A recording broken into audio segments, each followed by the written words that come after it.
ก็สายลมเฮมาต่อหูเสียงปีส่งฮอดมือเป่าเขาเนื้อหูน้องอันนาก็อำหอนยามนี้ลงอยู่ผาดสู่เจ้มนั้นและตายย้อนเป่าออกเสียงห้องกว้างอยู่ห่างไกลกันหลายเฮียงลักบ่น้องคือเสียมา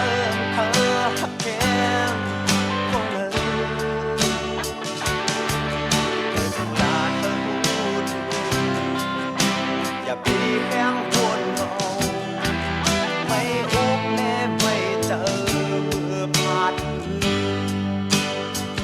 พ่อตาคุณน้องก็เลี้ยวลองอยู่เฮาเหมือนเจ้าเบินกว่าวันฉันเป็นเท้ายาวมือหนาเล่ผ่านมาตามมองทางตาจนตีสั่งเธออยู่ดีเนื้อมองอันงามเราตับตาผู้ยาพื้น